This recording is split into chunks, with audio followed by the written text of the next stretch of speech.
Challenging star Darshan ನಿಜವಾಗ್ಲೂ ನತದೃಷ್ಟ. ದರ್ಶನ್ಗೆ ಅದ್ಯಾಕೋ ಏನೋ ಅವ್ರ ಟೈಮೇ ಸರಿಯಾಗಿಲ್ಲ. ಯಾಕಿದನ್ನ ಹೇಳ್ತಾ ಇದ್ದೀನಿ ಅಂದ್ರೆ, ಒಂದು ಕಾಲದಲ್ಲಿ ಅವರ ಜೊತೆಗೆ ನಿಂತ್ಕೊಂಡು ಬಾಸ್ ಬಾಸ್ ಅಂತಿದ್ದವ್ರೆಲ್ಲರ ಈಗ ಅವರಿಂದ ದೂರ ಆಗಿದ್ದಾರೆ. ಅವ್ರ ಜೊತೆಗಿದ್ದವರು ಕಷ್ಟದಲ್ಲಿದ್ದವರು ಪಾರಾಗಿ ಹೊರಗಡೆ ಬರ್ತಾ ಇದ್ದಾರೆ. ದರ್ಶನ್ ಜೊತೆಗಿದ್ದವರು ಮಂತ್ರಿ ಆಗಿದ್ದಾರೆ. ಅವರಿಗೆ ಎಲ್ಲ ಕಷ್ಟಗಳನ್ನ ನಿವಾರಿಸ್ಕೊಂಡು ಹೊರಗಡೆ ಬರೋಕ್ಕಾಗ್ತಾ ಇದೆ. ಆದ್ರೆ ದರ್ಶನ್ ಒಬ್ರಿಗೆ ಆಗ್ತಾ ಇಲ್ಲ ರೀ. ಇದನ್ನ ನಾನು ಹೇಳ್ತಾ ಇಲ್ಲ, ಎಲ್ರೂ ಮಾತಾಡ್ಕೋತಾ ಇದ್ದಾರೆ. ಹಾಗಾದ್ರೆ ದರ್ಶನ್ ಒಂಥರ ಅನಾಥ ಸ್ಥಿತಿಯಲ್ಲಿ ಯಾಕಿದ್ದಾರೆ? ದರ್ಶನ್ ಕಾಪಾಡೋರು ಯಾರೂ ಇಲ್ವಾ? ದರ್ಶನ್ನ ಕೇರ್ ಮಾಡೋರೇ ಇಲ್ವಾ? ಬರೀ ಅವ್ರ ಫ್ಯಾಮಿಲಿಯವ್ರು ಯಾವಾಗ್ಲಾರು ಒಂದ್ಸರಿ ಭೇಟಿಯಾಗಿ ಅವ್ರಿಗೆ ಊಟ ಕೊಟ್ಟು ಬರೋದಷ್ಟೇನಾ? ದರ್ಶನ್ ಅಂತ ಜಗತ್ತಲ್ಲಿ ಆಗಬಾರದಂಥದ್ದು ಮಾಡಬಾರದಂಥದ್ದನ್ನ ಮಾಡಿ ಏನೋ ದೊಡ್ಡ ಭಯೋತ್ಪಾದಕ ಕೃತ್ಯ ಮಾಡಿ ಜೈಲ್ ಸೇರಿದಾರ? ಇದನ್ನ ಅವರ ಆಪ್ತರು ಪ್ರಶ್ನೆ ಕೇಳ್ತಾ ಇದ್ದಾರೆ. ದರ್ಶನ್ ಯಾಕೆ ಈ ರೀತಿ ಅನಾಥ ಆಗ್ಬಿಟ್ಟಿದ್ದಾರೆ ಅಂತ. ನಿಜಕ್ಕೂ ನಾನು ಉದಾಹರಣೆಗಳನ್ನ ಹೇಳ್ತೀನಿ. ಬೇರೆಯವರೆಲ್ಲರೂ ಆರಾಮಾಗಿರುವಾಗ ದರ್ಶನ್ಗೆ ಯಾಕೆ ಈ ಶಿಕ್ಷೆ ಅಂತ. ಈ ವಿಡಿಯೋನ ಕೊನೆವರೆಗೂ ನೋಡಿ. ನಾನು ಓಂ. ನೋಡಿ, ದರ್ಶನ್ ಜೊತೆಗೆ ಹೆಗಲ್ ಮೇಲೆ ಕೈ ಹಾಕೊಂಡು ಓಡಾಡ್ತಾ ಇದ್ದಂತಹ ತಮ್ಮ ಕ್ಷೇತ್ರದ ಪ್ರಚಾರಕ್ಕೆ ದರ್ಶನ್ ಅವ್ರನ್ನ ಕರೆಸ್ಕೊಂಡು ದೊಡ್ಡ ಸಂಖ್ಯೆಯಲ್ಲಿ ಜನರನ್ನ ಸೇರಿಸ್ಕೊಂಡು ಗೆದ್ದಂತಹ ಅದೇ ವಿನಯ್ ಕುಲಕರ್ಣಿ, ಧಾರವಾಡ ಗ್ರಾಮೀಣ ಕ್ಷೇತ್ರದವರು, ಈಗ ಜೀವಾವಧಿ ಶಿಕ್ಷೆಯಿಂದ ಹೊರಗಡೆ ಬಂದಿದ್ದಾರೆ, ರಿಲ್ಯಾಕ್ಸ್ ಆಗಿದ್ದಾರೆ.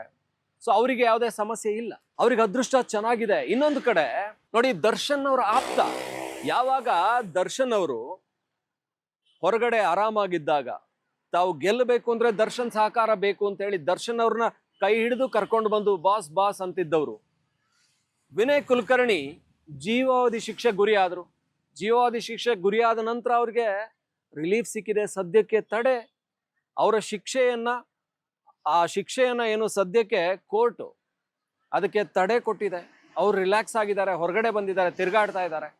ದರ್ಶನ್ ಇನ್ನು ಅಂಡರ್ ಟ್ರಯಲ್ ಅಲ್ಲಿ ಇರುವಂತ ಒಬ್ಬ ಆರೋಪಿ. ಅಪರಾಧಿಗಳೇ ರಿಲ್ಯಾಕ್ಸ್ ಆಗಿ ಓಡಾಡ್ತಾ ಇರುವಾಗ ದರ್ಶನ್ ಇನ್ನು ಆರೋಪಿ, ಅಂಡರ್ ಟ್ರಯಲ್ ಅಲ್ಲಿ ಇದ್ದಾರೆ, ಇನ್ನು ವಿಚಾರಣಾಧೀನ ಖೈದಿ. ಅವ್ರಿಗೆ ಬೇಲ್ ಯಾಕೆ ಸಿಗ್ತಾ ಇಲ್ಲ?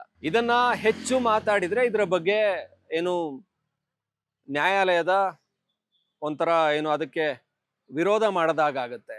ಸೊ ಇದು ಕಂಟೆಂಪ್ಟ್ ಆಫ್ ಕೋರ್ಟ್ ಆಗುತ್ತೆ ಅಂತೆಲ್ಲ ವಿಚಾರ ಬರುತ್ತೆ. ಸದ್ಯಕ್ಕೆ ದರ್ಶನ್ ಬ್ಯಾಡ್ ಲಕ್ ಬಗ್ಗೆ ಹೇಳೋಕೊಟ್ಟಿರೋದು. ಯಾಕಂದ್ರೆ ದರ್ಶನ್ ಅವರ ಜೊತೆಗೆ ಇದ್ದಂತ ಜಮೀರ್, ಅವರ ಜೊತೆಗೆ ಆಪ್ತರಾಗಿದ್ದಂತ ಜಮೀರ್ ಅಹಮದ್ ಖಾನ್ ಈಗ ಸಚಿವರಾಗ್ತಾ ಇದ್ದಾರೆ. ಪಾಪ ಅವರು ಒಂದಷ್ಟು ಸಮಸ್ಯೆಗಳನ್ನ ಎದುರಿಸಿದ್ರು. ಅಂದ್ರೆ ದಾವಣಗೆರೆ ದಕ್ಷಿಣದ ವಿಚಾರದಲ್ಲಿ ಅವರು ಪಕ್ಷ ವಿರೋಧಿಯಾಗಿ ನಡ್ಕೊಂಡ್ರು ಅನ್ನುವಂತ ಆಡಿಯೋ ವೈರಲ್ ಆಯ್ತು.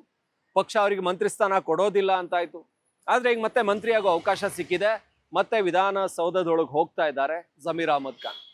ಅವ್ರು ರಿಲ್ಯಾಕ್ಸ್ ಆಗಿದ್ದಾರೆ. ಇನ್ನೊಂದ್ ಕಡೆ ದರ್ಶನ್ ಅವ್ರಿಗೆ ಆಪ್ತರು ಅಂದ್ರೆ ಸತೀಶ್ ರೆಡ್ಡಿ ಬೊಮ್ಮನಹಳ್ಳಿ ಶಾಸಕರು, ಅವರು ದರ್ಶನ್ ಬಹಳ ಆಪ್ತರಾಗಿದ್ದವರು. ಇವರು ಆರಾಮಾಗಿ ಶಾಸಕರಾಗಿದ್ದಾರೆ, ತಮ್ಮ ಕ್ಷೇತ್ರದಲ್ಲಿದ್ದಾರೆ. ಆದ್ರೆ ದರ್ಶನ್ ಇವರೆಲ್ಲರ ಜೊತೆಗೆ ಎಂತ ಒಡನಾಟ ಇತ್ತು ಅಂತ ಹೇಳಿದ್ರೆ, ದರ್ಶನ್ ಇವರೆಲ್ಲರ ಪ್ರಚಾರಕ್ಕೆ ಬರ್ತಾ ಇದ್ರು, ಸ್ನೇಹಕ್ಕೋಸ್ಕರ ಅಂತ ಇದ್ರು. ನಾನು ಇವ್ರ ಹತ್ರ ಯಾರ ಹತ್ರನೂ ದುಡ್ಡು ತಗೊಳ್ಳೋದಿಲ್ಲಪ್ಪ, ನನ್ನ ಆತ್ಮೀಯತೆ, ನನ್ನ ಸ್ನೇಹಕ್ಕೋಸ್ಕರ ಬಂದು ಇವರಿಗೆ ಕೈ ಬೀಸ್ತೀನಿ ಅಂತ ಹೇಳ್ತಾ ಇದ್ರು. ದರ್ಶನ್ ಬಂದಲ್ಲೆಲ್ಲ ಲಕ್ಷ ಸಂಖ್ಯೆಯಲ್ಲಿ ಜನ ಸೇರ್ತಾ ಇದ್ರು. ಅದು ಧಾರವಾಡ ಗ್ರಾಮೀಣಕ್ಕೆ ಹೋಗ್ಲಿ, ವಿನಯ್ ಕುಲಕರ್ಣಿ ಅವರ ವಿಧಾನಸಭಾ ಕ್ಷೇತ್ರಕ್ಕೆ, ಅಥವಾ ಬೊಮ್ಮನಹಳ್ಳಿಗೆ ಬರಲಿ, ಅಥವಾ ಚಾಮರಾಜಪೇಟೆಗೆ ಬರಲಿ, ದರ್ಶನ್ ಬಂದಲ್ಲೆಲ್ಲ ಲಕ್ಷ ಸಂಖ್ಯೆಯಲ್ಲಿ ಜನ.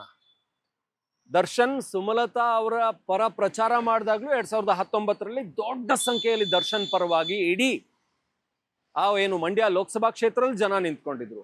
ಆದ್ರೆ ಈಗ ದರ್ಶನ್ ಅವ್ರನ್ನ ಬಚಾವ್ ಮಾಡೋದಿಕ್ಕೆ, ದರ್ಶನ್ ಅವ್ರನ್ನ ಪಾರ್ ಮಾಡೋದಿಕ್ಕೆ ಹೋಗ್ಲಿ, ಅವ್ರಿಗೆ ಬೇಲ್ ಅಪ್ಲೈ ಮಾಡಿ ಆ ಬೇಲನ್ನ ತಗೊಳ್ಳೋದಿಕ್ಕೆ ಆಗ್ತಾ ಇಲ್ಲ. ಒಂದು ಕಡೆ ದರ್ಶನ್ ಮಾಡ್ಕೊಂಡಂತ ತಪ್ಪು ಕೂಡ ಇಲ್ಲಿದೆ. ಯಾಕಂದ್ರೆ ಯಾವಾಗ ಜೈಲಲ್ಲಿದ್ರು ಆಗ ಏನು ಆ ಸಿಗರೇಟ್ ಸೇದ್ತಾ ಕೈಯಲ್ಲಿ ಕಾಫಿ ಲೋಟವನ್ನು ಹಿಡ್ಕೊಂಡು ಆ ವಿಡಿಯೋ ವೈರಲ್ ಆಗಿದ್ದು, ಆ ಫೋಟೋ ಹೊರಗಡೆ ಬಂದ ನಂತರ. ಹಾಗೇನೆ ಒಂದಷ್ಟು ಅವರ ಜೊತೆಗಿರುವಂತವ್ರೆ ಏನು ಸಾಕ್ಷಿಗಳ ಮೇಲೆ ಬೆದರಿಕೆ ಹಾಕಿರುವಂತದ್ದು, ಇವೆಲ್ಲ ಪದೇ ಒತ್ತಡವನ್ನು ಹೇರ್ತಾ ಬಂತು. ಇದೊಂಥರ ಹೈ ಪ್ರೊಫೈಲ್ ಕೇಸ್. ಇಲ್ಲಿ ಎಲ್ಲ ರೀತಿಯ ಸಾಕ್ಷಿಗಳು ಇದೆ, ಡಿಜಿಟಲ್ ಸಾಕ್ಷ್ಯಗಳಿದೆ, ಅವೆಲ್ಲವೂ ಕೂಡ ಪ್ರೂವ್ ಆಗ್ತಾ ಬರುತ್ತೆ. ಸೊ ದರ್ಶನ್ ಮೊದಲೇ ಏನು ಸೆಲೆಬ್ರಿಟಿ, ಸಾಕಷ್ಟು ಈ ಕೇಸ್ಗೆ ಒಂದು ದೊಡ್ಡ ಮಟ್ಟ ಸುಪ್ರೀಂ ಕೋರ್ಟೇ ಇದಕ್ಕೊಂದು ಏನು ದರ್ಶನ್ ಅವ್ರಿಗೆ ಯಾವುದೇ ರೀತಿ ವಿಶೇಷವಾದಂತ ಸವಲತ್ತುಗಳನ್ನು ಕೊಡಂಗಿಲ್ಲ. ಎಲ್ಲ ಏನು ಜೈಲ್ ಮ್ಯಾನ್ಯುವಲ್ ಏನಿದೆ ಅದರಲ್ಲಿರುವಂತದ್ದೇ ಕೊಡಬೇಕು. ದರ್ಶನ್ ಏನ್ ಸ್ಪೆಷಲ್ ಖೈದಿ ಅಲ್ಲ, ಸಾಮಾನ್ಯ ಖೈದಿ ಕೊಡುವಂತ ಎಲ್ಲ ಸೌಲಭ್ಯಗಳನ್ನಷ್ಟೇ ಕೊಡೋದಿಕ್ ಸಾಧ್ಯ. ಅವ್ರಿಗೆ ವಿಶೇಷವಾಗಿ ಏನು ಕೊಡೋಕ್ ಸಾಧ್ಯ ಇಲ್ಲ ಅಂತ ಹೇಳಿದ್ಮೇಲೆ ಈ ಒಂದೊಂದೇ ಪ್ರಕರಣಗಳು ದರ್ಶನ್ ಅವರ ಅಭಿಮಾನಿ ಬಳಗದವರು ಸಾಕ್ಷಿಗಳಿಗೆ ಬೆದರಿಕೆ ಹಾಕುವಂಥದ್ದು, ದರ್ಶನ್ ಪರವಾಗಿ ಸಾಕ್ಷಿ ಹೇಳಬೇಕು, ವಿರುದ್ಧ ಮಾಡಂಗಿಲ್ಲ ಅಂತೇಳಿ, ಜೊತೆಗೆ ದರ್ಶನ್ನೇ ಮಾಡ್ಕೊಂಡ ಸ್ವಯಂಕೃತ ಅಪರಾಧಗಳು, ಇವೆಲ್ಲ ಒಂದು ಕಡೆ. ಆದ್ರೆ ಕೊಲೆ ಮಾಡಿರೋ ವ್ಯಕ್ತಿನೇ ಜೈಲಿಂದ ಹೊರಗಡೆ ಬಂದು, ಅಂದ್ರೆ ಕೊಲೆ ಮಾಡಿ ಆರೋಪಿ ಇದ್ದವನು ಅಪರಾಧಿ ಆಗಿರೋ ವ್ಯಕ್ತಿನೇ ರಿಲ್ಯಾಕ್ಸೇಷನ್ ತಗೊಂಡು ಹೊರಗಡೆ ಬರ್ತಾ ಇರುವಾಗ, ದರ್ಶನ್ ಪರವಾಗಿ ಯಾರನ್ನು ಇನ್ನೂ ಕೂಡ ಆರೋಪಿ, ಇನ್ನು ವಿಚಾರಣಾಧೀನ ಕೈದಿ, ಅವರಿಗೆ ಪೆರೋಲ್ ಇಲ್ಲ, ಅವರಿಗೆ ಏನು ಬೇಲ್ ಸಿಗಲ್ಲ. ಸೊ ಈ ಘಟನೆಗಳು ನೋಡಿದಾಗ ಎಲ್ಲೋ ಒಂದು ಕಡೆ ಜನರಿಗೆ ಅನುಮಾನ ಶುರುವಾಗುತ್ತೆ. ಏನಿದು ಪಾರದರ್ಶಕವಾಗಿದೆಯಾ, ನಿಜವಾಗ್ಲೂ ಸರಿನಾ ಇದು ಚರ್ಚೆ ಆಗ್ತಾ ಇರುವಂಥದ್ದು. ದರ್ಶನ್ ಎಷ್ಟೇ ಪವರ್ಫುಲ್ ಹೊರಗಡೆ ಇದ್ರು, ಹೊರಗಡೆ ಚಾಲೆಂಜಿಂಗ್ ಸ್ಟಾರ್, ಆದ್ರೆ ಜೈಲು ಒಳಗಡೆ ಹೋಗಿ ದರ್ಶನ್ ಏನಾಗಿದ್ದಾರೆ? ದರ್ಶನ್ಗೆ ಹೊರಗಡೆ ಬರೋದಕ್ಕೆ ಆಗ್ತಾ ಇಲ್ಲ. ಜೀವಾವಧಿ ಶಿಕ್ಷೆ ಆದ್ರೂ ಕೂಡ ಈಗೇನು ಪ್ರಜ್ವಲ್ ರೇವಣ್ಣ ತರ ದರ್ಶನ್ ಕೂಡ ಆ ಅವಧಿ ಮುಗಿಯೋವರೆಗೂ ಜೈಲಲ್ಲೇ ಇರಬೇಕಾಗಿ ಬರಬಹುದು. ಹೊರಗಡೆ ಅತ್ಯಂತ ಪ್ರಭಾವಿಯಾಗಿದ್ದಂತ, ಕನ್ನಡದ ಸೂಪರ್ ಸ್ಟಾರ್ ಆಗಿದ್ದಂತ ದರ್ಶನ್ ಜೈಲಿನ ಒಳಗೆ ಅತ್ಯಂತ ಸಾಮಾನ್ಯ ಖೈದಿಯಾಗಿ ಉಳ್ಕೊಂಡ್ಬಿಟ್ಟಿದ್ದಾರೆ. ಸೊ ನಮ್ಮ ನೆಚ್ಚಿನ ನಟನಿಗೆ ಬಿಡುಗಡೆ ಭಾಗ್ಯ ಇಲ್ವಾ, ಬೇಲ್ ಸಿಕ್ಕೋದಿಲ್ವಾ? ಅದೇನ್ ದುರಾದೃಷ್ಟನೋ. ಸಾರಥಿ ಸಿನಿಮಾ ಏನು ರಿಲೀಸ್ ಆದಾಗ ಆ 2012ರಲ್ಲಿ ದರ್ಶನ್ ಜೈಲಿಗೆ ಹೋಗಿ ಆಗ್ತಾನೆ ಬಂದಿದ್ರು. ಸಕ್ಸಸ್ ಆಯ್ತು, ಸಾರಥಿ ದೊಡ್ಡ ಸಕ್ಸಸ್ ಆಯ್ತು. ಜೈಲಿಗೆ ಹೋಗಿ ಬಂದ್ರೆ ಸಿನಿಮಾ ಸಕ್ಸಸ್ ಆಗುತ್ತೆ ಅಂದ್ರು. ಸಲ್ಮಾನ್ ಖಾನ್ ಜೈಲಿಗೆ ಹೋಗಿದ್ರು, ಅವರಿಗೆ ಬೇಲ್ ಸಿಕ್ತು.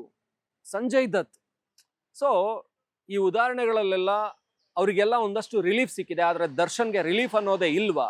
ಅವರ ಅಭಿಮಾನಿಗಳಿಗೆ ಪ್ರಶ್ನೆ ಕೇಳ್ತಾ ಇದ್ದಾರೆ, ದರ್ಶನ್ ಅವ್ರು ಯಾಕಿಷ್ಟು, ಅವರಿಗೆ ಯಾವ ಪಕ್ಷಗಳು ಬೆಂಬಲ ಕೊಡ್ತಾ ಇಲ್ಲ? ಹಿಂದೆ ಅವರು ಕೈ ಹಿಡಿದಿದ್ದಂತಹ ಜಮೀರ್ ಅಹಮದ್ ಖಾನ್ ತರದವರು, ಅಥವಾ ಸತೀಶ್ ರೆಡ್ಡಿ ತರದವರು, ಅಥವಾ ವಿನಯ್ ಕುಲಕರ್ಣಿ ತರದವರು, ಇವರೆಲ್ಲ ಯಾರು ಕೂಡ ದರ್ಶನ್ ಜೊತೆಗೆ ನಿಂತ್ಕೊಳ್ಳಲ್ವಾ ಅನ್ನೋ ಪ್ರಶ್ನೆಗಳನ್ನ ಕೇಳ್ತಾ ಇದ್ದಾರೆ. ಸದ್ಯಕ್ಕೆ ಇದು ಜನಸಾಮಾನ್ಯರ ಪ್ರಶ್ನೆ. ನಮಗನ್ಸಿದ್ದು ಅವರ ಮಾತನ್ನ ನಿಮ್ಮ ಮುಂದೆ ಇಡುವಂತ ಪ್ರಯತ್ನ ಮಾಡಿದ್ದೀವಿ. ಸೊ ಮತ್ತಷ್ಟು ಈ ರೀತಿಯ ಸುದ್ದಿಗಳ ಜೊತೆ, ವಿಚಾರ ವಿಶ್ಲೇಷಣೆ ಜೊತೆ ನಿಮ್ಮ ಮುಂದೆ ಬರ್ತೀವಿ. ನೋಡ್ತಾ ಇರಿ ಸುಮನ್ ಟಿವಿ ಕನ್ನಡ.